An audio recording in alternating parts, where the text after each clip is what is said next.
guess first I want to paint a picture of a morning, I guess going through withdrawals, just so people kind of understand why an addict keeps going back to what they're doing. So I guess a typical morning for me could be waking up with diarrhea, puking, sweating, can't go brush my teeth, don't want to get out of bed, and there's one thing that could kind of help you, and you know it's grabbing a needle, taking heroin and putting it in a spoon and shooting up in your arm, and in that same 3 seconds that you're putting the needle in your arm, you're telling yourself, why are you doing this? Because you want to get clean, but there's nothing that could cure you except for that heroin or any opioids.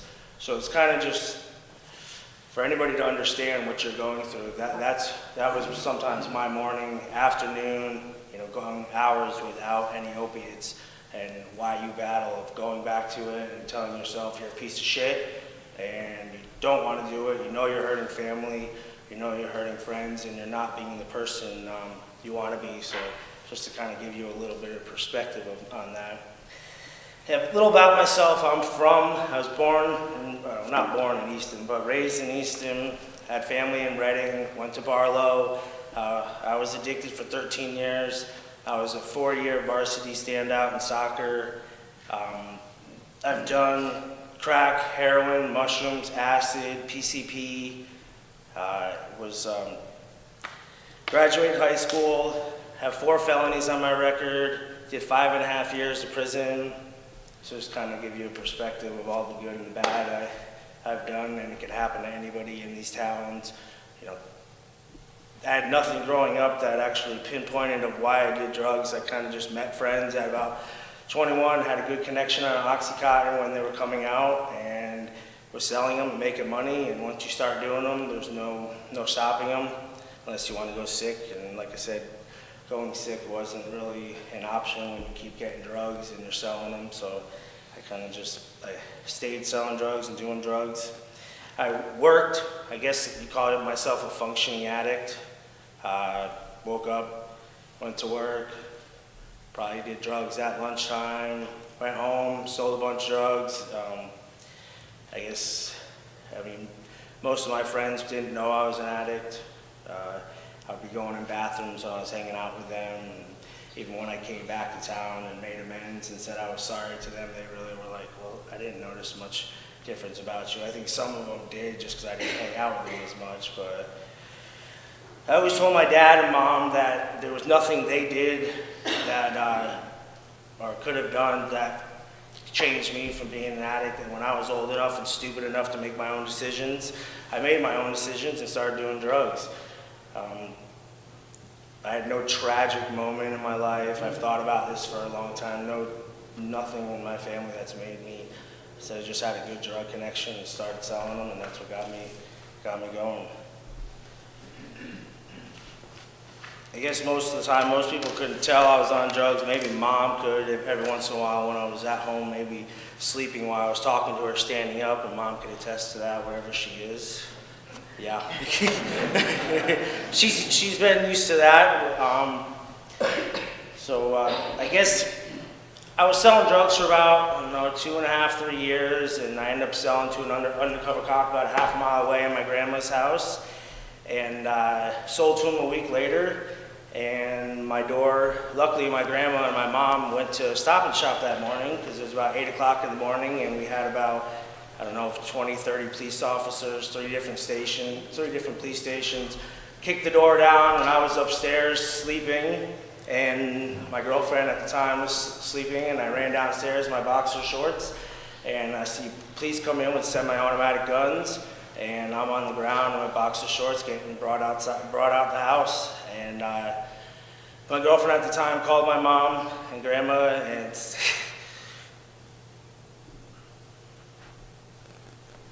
excuse me. I said, I think you need to come home. Jason's been arrested, and you need to come home because the house is getting torn apart. And I ended up going to the Reading police station. It was a Friday. Stayed there all day, Friday, Saturday, Sunday. Got got to get out Monday, but those 3 days, the first time I've ever seriously gone through withdrawal, were the worst 3 days of my life.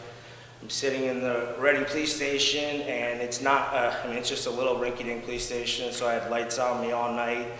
I'm sleeping with some, I don't know, plastic blanket, and they're feeding me Burger King in the morning and Burger King at night. That was cold. I'm pretty sure they didn't want to give me a gourmet meal because they knew who I was, and they probably weren't too excited about it. But all that time, all that symptoms I was describing earlier, the diarrhea, the puking, you're going through it. So for pretty much 4 days there, and all I could think of for those 4 days is, when the hell am I getting out and getting more drugs?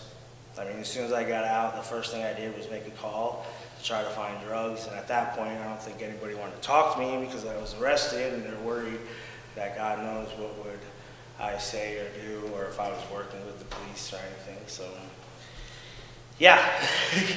So I went through the court system for a little while. I ended up getting sentenced, I got 3 to 5 years with 2 years suspended probation, which means if I did my probation clean for 2 years, then it would be over and done with. But if I violated, you can go to prison anywhere from 3 to 5 years.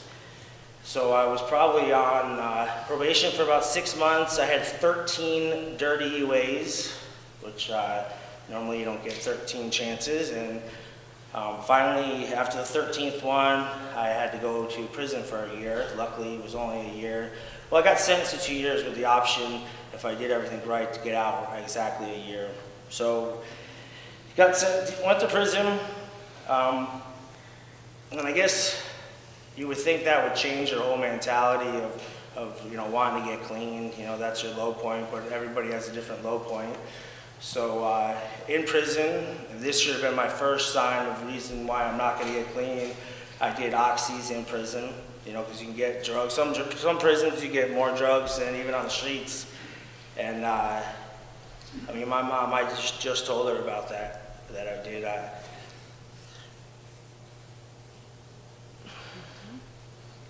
That I did that.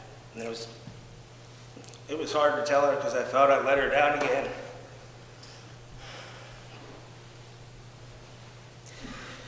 So getting arrested, the destruction that it caused, my mom was working for Cannondale for 20 years. I was working with her. I don't know how long I was there for, but I was getting drugs shipped to Cannondale. And my mom ended up getting fired after 20 years just because of me. Because I just got arrested, and I guess they figured she was part of it.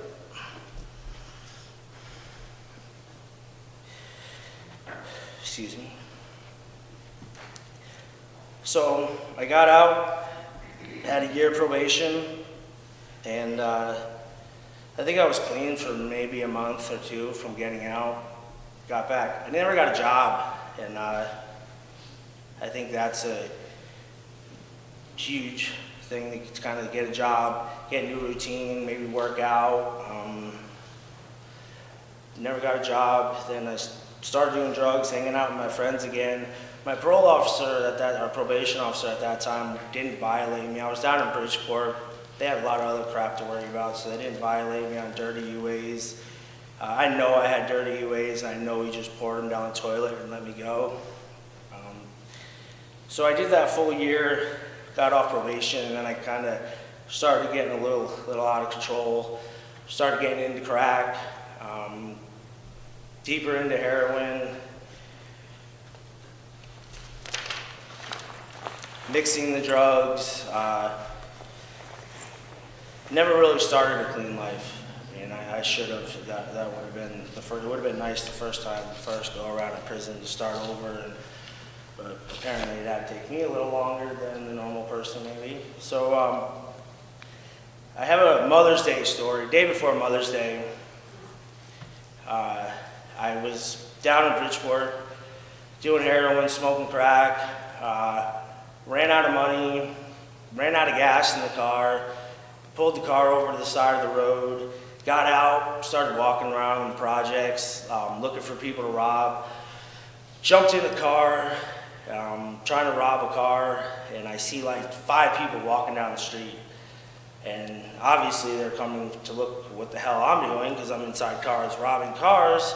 And I get out, and all I remember is somebody, I don't know if it was what it was, a 2x4 or something, smacked me in the face, cut open my face. Luckily I caught myself falling on the ground and just ran as fast as I can just to get out of there, because I know if I stayed there, who knows, I could have been dead.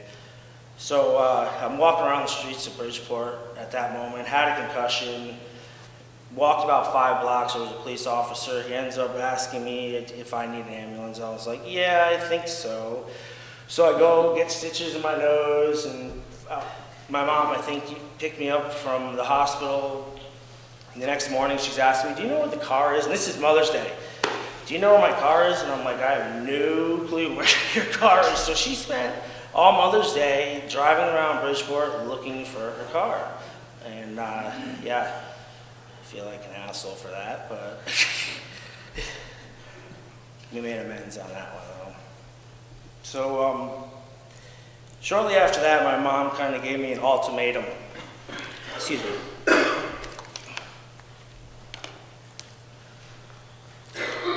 She said, go to rehab or, move out of the house.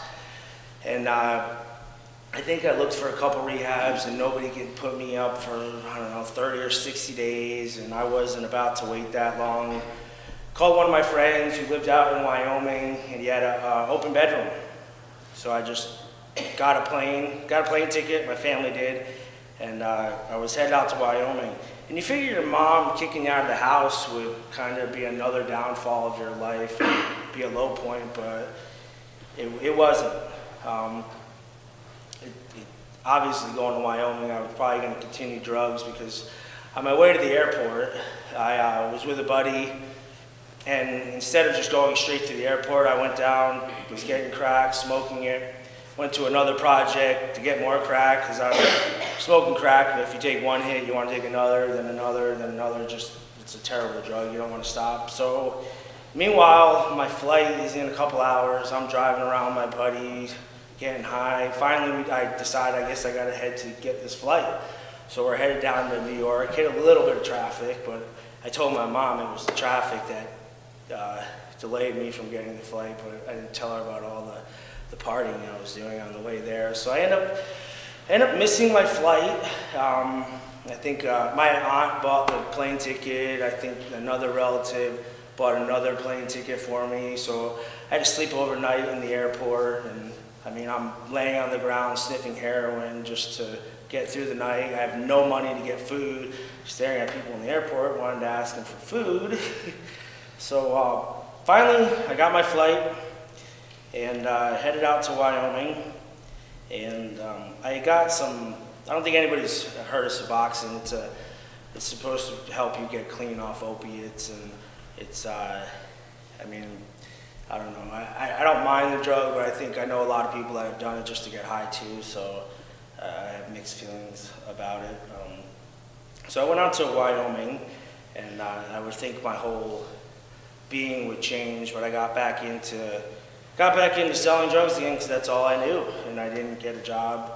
Well, I guess I worked a little bit, but I worked for about 6 months at the company I'm working with now, how ironically. And so I was selling drugs out there for 2.5 years, got another long relationship, and worked for 6 months. And finally, the girlfriend I was with was like, hey, my brother wants to come up from Texas, he wants to get clean. And I was like, all right.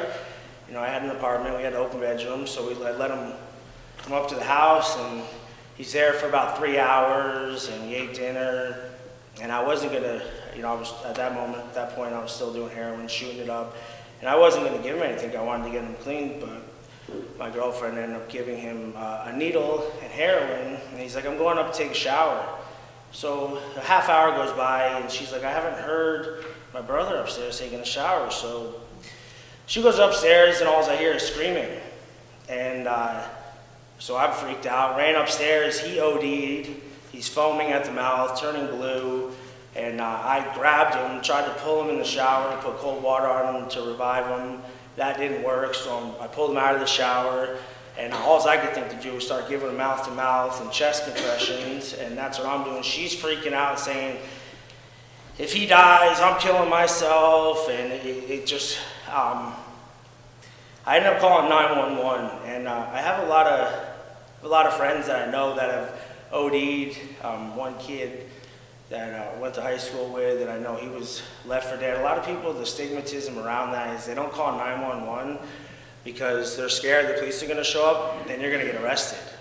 So, I mean, honestly, that was one of the first things going through my head was maybe let's just drive him to a hospital and just kick him out of the car.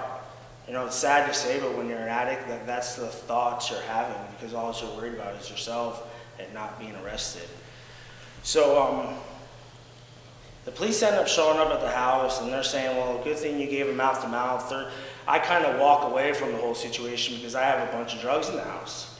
So I'm worried that I don't want them to find anything. So meanwhile, there's like 5 police officers giving him mouth-to-mouth, doing whatever he does. I'm walking around the house, grabbing my drugs, walking outside, hiding them. They didn't find anything at that moment. They found some drugs in his room, and I kind of just said, I don't know, he brought them. And he went to the hospital, and I just went about my life. And being an addict, you still don't want to stop. Again, you would think that one would probably stop and get clean the next day, but my thought probably the next day I drove down to Denver to get more heroin. I went out. My girlfriend, I know at the time, was telling me to get clean and stop, but I was thinking about rent and myself staying clean, or getting high and not being sick. So about 2 weeks later, I'm upstairs sleeping with my girlfriend again at the time, and I hear a loud bang again, and it's a familiar bang. Go running downstairs in my boxers, and a police station kicked in my door again, and I'm on the ground, and it's a familiar bang. Go running downstairs in my boxers, and a police station kicked in my door again.